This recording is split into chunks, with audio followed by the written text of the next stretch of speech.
El webinar lo impartirá uno de los coautores del SENA, Fernando Sánchez, que es psicólogo general sanitario, máster en neuropsicología cognitiva y también técnico del departamento de I+D+I de TEA Ediciones. La conferencia tiene como objetivo ofreceros una introducción al SENA, a su uso e interpretación. A lo largo de la sesión podréis utilizar el apartado de preguntas, que tendrán que ser escritas, y las tenéis a vuestra derecha. Tenéis un panel para poder hacer preguntas escritas y pedir aclaraciones o consultas o ampliar información o lo que vayáis necesitando.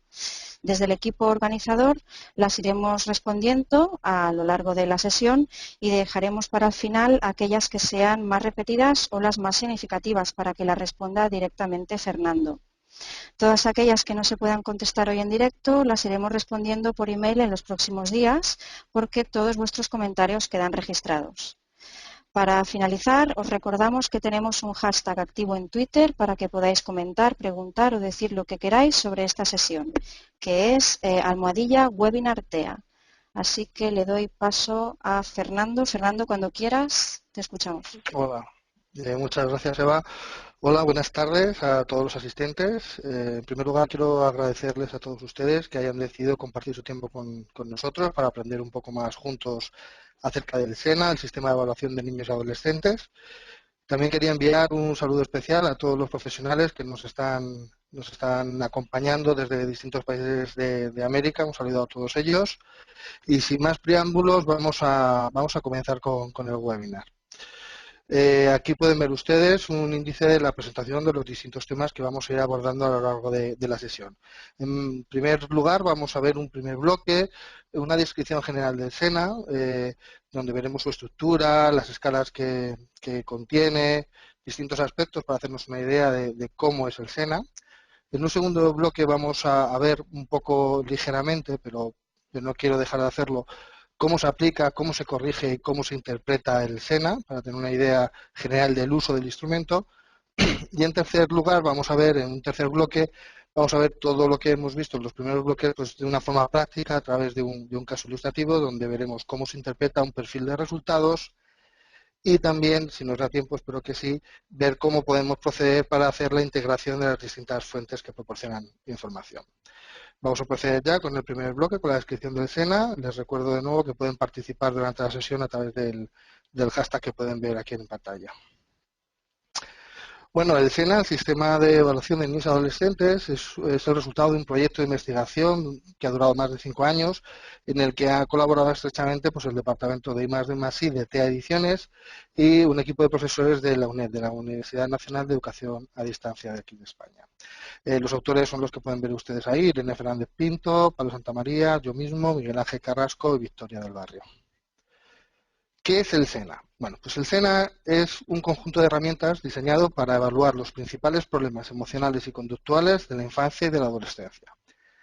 Está formado por un total de 9 cuadernillos que se pueden utilizar de forma aislada o en combinación, y por eso hablamos de que es un sistema de evaluación. Tenemos distintos elementos que nosotros podemos ir combinando en función de las necesidades de nuestra evaluación. Podemos utilizar uno solo de los cuestionarios, de los cuadernillos, que nos va a dar una información muy amplia y muy completa, pero el máximo provecho lo sacaremos cuando combinemos varios de estos cuadernillos. Para entender bien la estructura y los contenidos del SENA es esencial prestar atención a 3 ejes esenciales que han guiado todo su desarrollo desde el comienzo, desde la concepción del proyecto. Estos 3 ejes son el enfoque multifuente de la evaluación, el enfoque evolutivo y una perspectiva de la evaluación desde un punto de vista multidimensional y comprensivo, es decir, hacer una evaluación muy amplia de distintos componentes, de distintas variables a la vez. Vamos a ir viendo estos 3 ejes y cómo se han ido plasmando en el desarrollo del SENA. Antes de empezar, no obstante, quería compartir con ustedes cuál fue un poco el punto de partida que motivó pues eso, que acometiéramos este proyecto.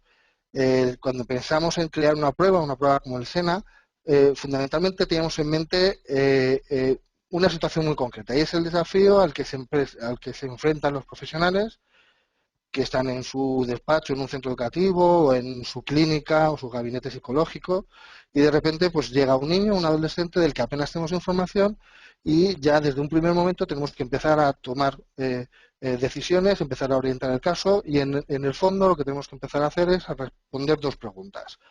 qué es lo que le pasa al niño o al adolescente y qué recomendaciones o opciones voy a poder poner en marcha para poder ayudarle ante esos posibles problemas que presente.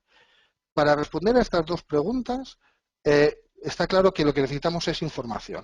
Y la cuestión, y es aquí donde entra el desarrollo de SENA, es cómo obtengo toda la información que necesito para poder dar una respuesta eficaz a estas dos preguntas. Y entramos aquí con el primero de los ejes que veíamos. Cuando nos pusimos a trabajar en el SENA, uno de los aspectos que teníamos claro era que entre las diversas técnicas de evaluación psicológica en el área infanto-juvenil, sin duda, el uso de los cuestionarios es una de las más eficientes. ¿Por qué? Porque nos permiten obtener una gran cantidad de información invirtiendo muy poco tiempo, suelen ser muy breves. Los cuestionarios del SENA en 15-25 minutos están respondidos, son bastante breves y sobre todo nos permiten hacer una evaluación a un coste mucho más reducido frente al de otras técnicas como pueden ser las entrevistas estructuradas, la observación en vivo, etcétera.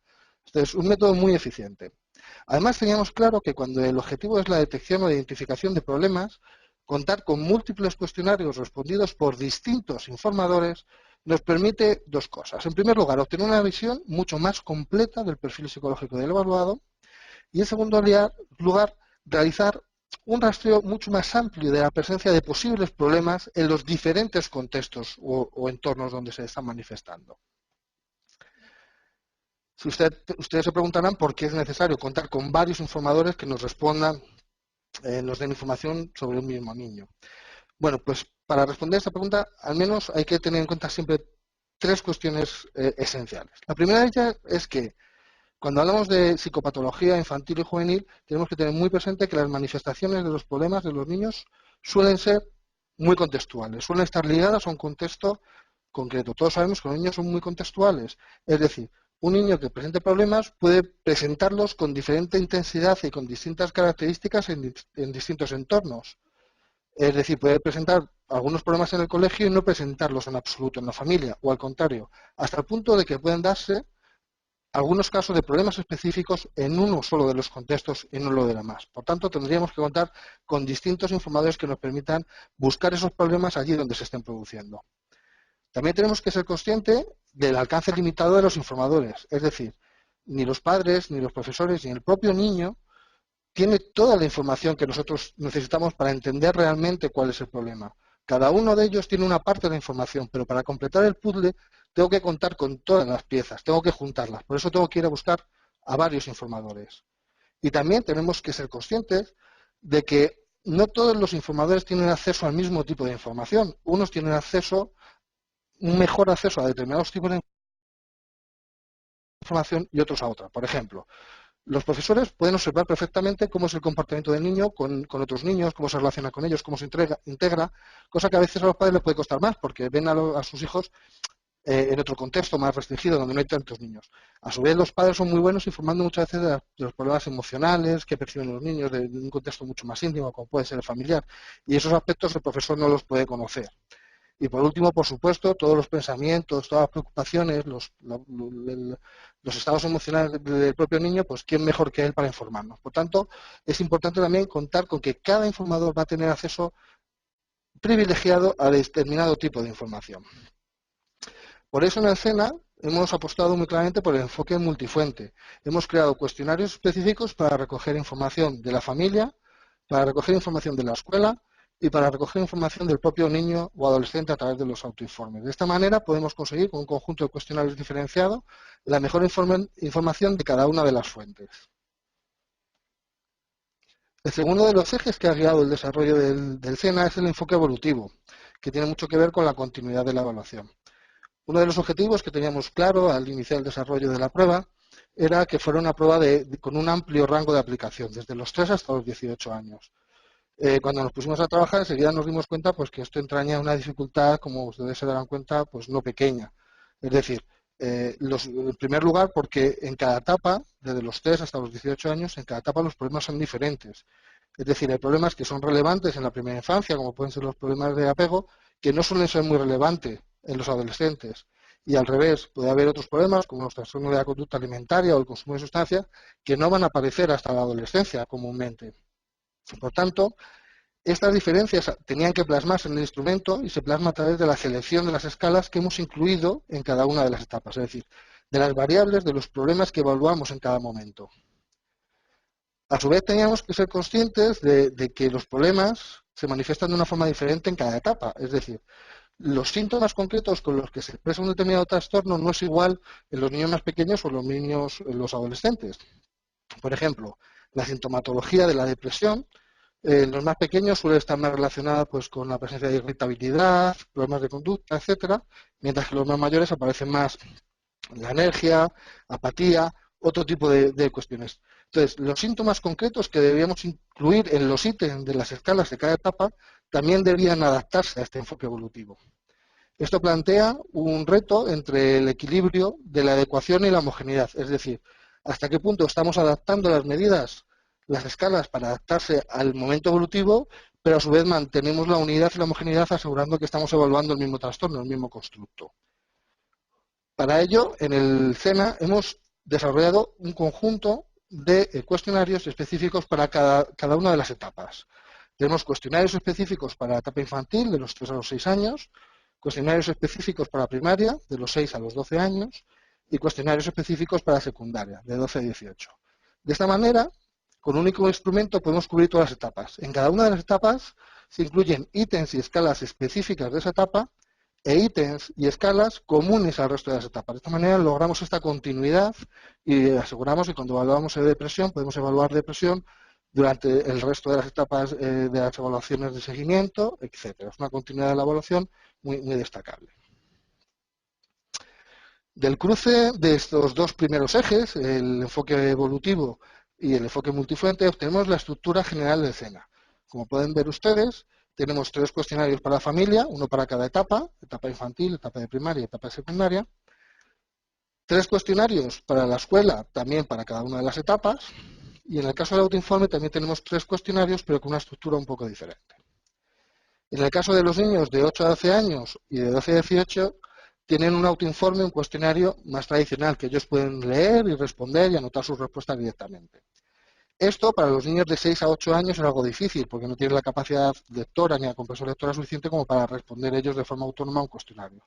Para lo cual hemos preparado una versión específica con algunas modificaciones y que ha funcionado realmente bien, que luego se la voy a explicar un poco más adelante.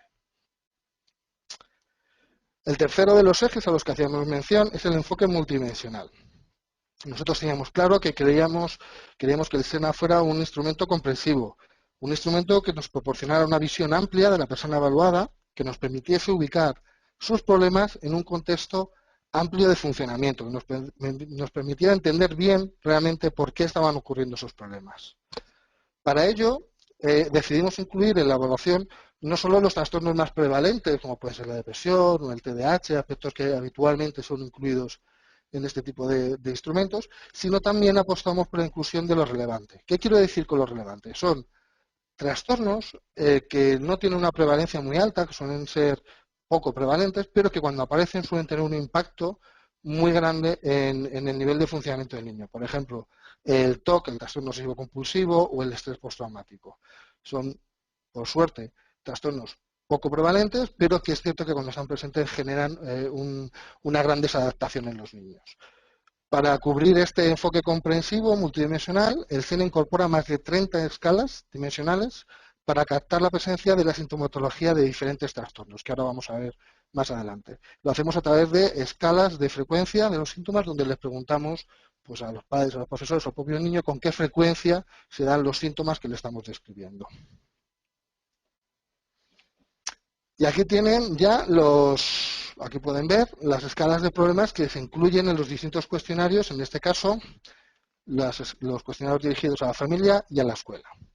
Como verán ustedes, hay 3 grandes bloques de problemas, de escalas de problemas, los problemas interiorizados, los problemas exteriorizados y otro conjunto de problemas que no encajan muy bien dentro de las 2 categorías anteriores. Dentro de los problemas interiorizados, que son aquellos que se caracterizan más por una expresión emocional, una sintomatología relacionada con los aspectos más afectivos, pues vemos una escala para depresión, una escala para ansiedad, una escala de quejas somáticas, y un aspecto en el que quiero detenerme es que hemos incluido una escala de ansiedad social. Esto no suele ser muy habitual en instrumentos similares. ¿Por qué hemos apostado por incluir esta escala? Creemos que era muy importante diferenciar las manifestaciones de ansiedad más general, más relacionadas con otro tipo de aspectos, de aquellos aspectos de ansiedad relacionados con las interacciones sociales. Porque en estas etapas, en los niños y los adolescentes, las interacciones sociales son especialmente relevantes. Entonces, identificar posibles problemas que pongan dificultades a cómo se relaciona el niño con los demás, sabemos que puede tener un impacto muy grande. Entonces es importante aislar este tipo de contenidos para poder enfocar mejor la intervención cuando los problemas son de este tipo. Dentro de las escalas de problemas exteriorizados tenemos dos bloques diferenciados. En un primer lugar tenemos las escalas de problemas de atención y la escala de hiperactividad e impulsividad. Estas dos escalas están dirigidas fundamentalmente para la identificación de la sintomatología relacionada con el TDAH, con el trastorno por déficit de atención e hiperactividad. Además de estas dos escalas, tenemos otro bloque destinado fundamentalmente para la identificación de problemas relacionados con los problemas con el trastorno de conducta, en términos generales. A diferencia de otros instrumentos donde este tipo de comportamientos disruptivos suelen agruparse dentro de una escala de problemas de conducta o de agresión, nosotros hemos apostado por incluir varias escalas que nos permitan detectar distintos tipos de comportamiento disruptivo, de manera que podamos obtener una mejor topografía de cuáles son los problemas de conducta que tiene el niño. Voy a explicarles un poco la secuencia y creo que lo van a entender mejor. La primera de esas escalas, que es la escala de problemas de control de la ira, evalúa fundamentalmente conductas disruptivas relacionadas con una mala gestión emocional y que se suelen expresar mediante comportamientos explosivos, dar un portazo, dar gritos, golpear muebles. Son comportamientos pues, que alteran, son disruptivos y demás, pero tienen que ver eso con un componente muy fuerte de activación. Suele estar presente en emoción de ira. En el caso de la escala de agresión, vamos a un nivel más allá. Esta escala evalúa comportamientos en los que ya hay un comportamiento disruptivo que va dirigido contra una persona. Hay un componente interpersonal. Es decir, ya incluye comportamientos del tipo insulta, amenaza o pega. Incluye agresiones verbales y físicas. Yendo un paso más allá, tenemos la escala de conducta desafiante. Esta escala incorpora comportamientos relacionados con estas actitudes de oposición, de desafío a la figura de autoridad, de no cumplir las normas, etcétera, que son diferentes propiamente a la agresión o a los problemas de control de la ira. Ya nos permite identificar un tipo de comportamiento diferente, que es disruptivo pero es diferente. Y por último tenemos la escala de conducta antisocial, que solo se incluye en el caso de los adolescentes, y que ya incluye un conjunto de conductas mucho más graves que ya tienen que ver pues eso, incluso con comportamientos que pueden tener consecuencias legales, que pueden amenazar la integridad o la dignidad de los demás, etcétera. Son comportamientos mucho más graves relacionados con el trastorno antisocial y que era importante recoger también en el instrumento. Dentro del siguiente bloque, el bloque de otros problemas, tenemos una escala pues, de consumo de sustancias, de problemas de la conducta alimentaria, de problemas de aprendizaje, pero quería detenerme en estas dos últimas que hemos marcado, que son la escala de retraso en el desarrollo y la escala de comportamiento inusual. La primera de ellas, retraso en el desarrollo, es una escala que nos permite detectar cuándo puede haber problemas en el desarrollo fundamentalmente cognitivo de la comunicación y motriz. Claro, muchos de ustedes estaban pensando que con una escala, unos cuestionarios de este tipo, podemos evaluar esos aspectos que generalmente requieren una evaluación mucho más extensa, pues a través de una prueba pues, como el Merrill-Palmer, etcétera. Y es cierto, eso no